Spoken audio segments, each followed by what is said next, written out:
Empecemos por una definición, ¿no? El daño moral se entiende como una aflicción que incide en todos los planos de la vida personal, familiar, afectiva e íntima, que sin duda trae consigo un vacío existencial difícil de suplir o sustituir.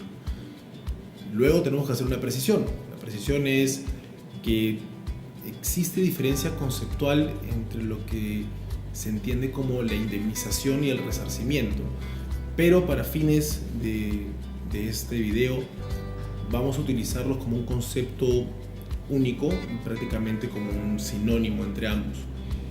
Lo primero que tenemos que hacer es determinar cuáles son los escenarios en los cuales vemos el daño moral con mayor reiterancia, y estos vienen siendo el despido, más que nada el arbitrario.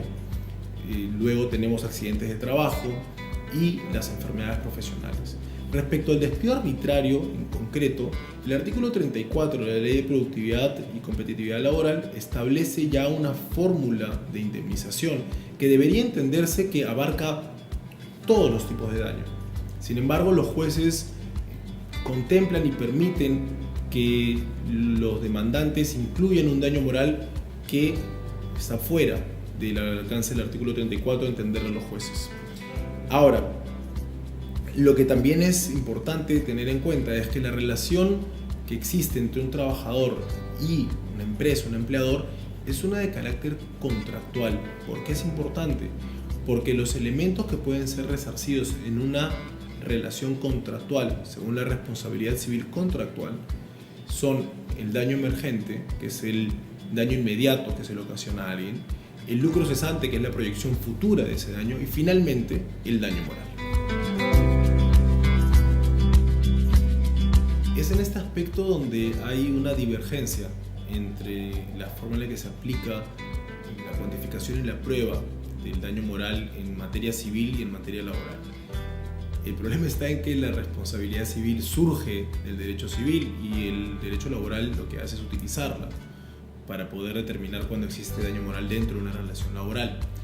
El problema está en que ya existe un criterio establecido, y este criterio establecido en lo que es el derecho civil viene del Pleno Jurisdiccional Nacional Civil y Procesal Civil del año 2017. El mismo establece que cuando estamos frente a una pretensión de daño moral, los jueces tienen que tener un criterio uniforme bajo el siguiente lineamiento: debe someterse a las reglas de la carga y la prueba del demandante y evaluarse los elementos de la responsabilidad mediante medios probatorios directos e indirectos, no siendo suficiente el presumir, y los criterios de cuantificación deben ser objetivos. Estas dos últimas partes son las que con mucha incidencia los jueces laborales desatienden de lo que establece este pleno jurisdiccional. ¿Por qué? Porque es casi un criterio establecido que, una vez acreditado el despido arbitrario, por ejemplo, de manera automática se presume que existe un daño moral, ergo se otorgan montos de 5.000, 10.000, 20.000 soles que no responden a un criterio de cuantificación.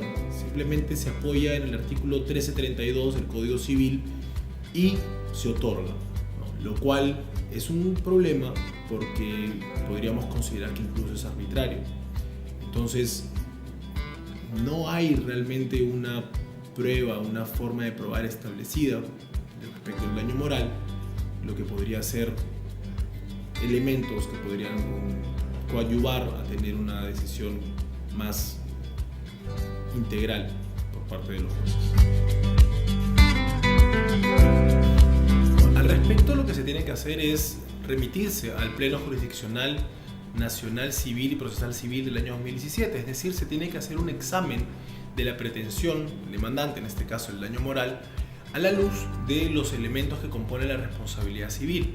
Es decir, empezando por el daño, acreditar probatoriamente que ha existido o existe un daño que merece ser atendido por el empleador.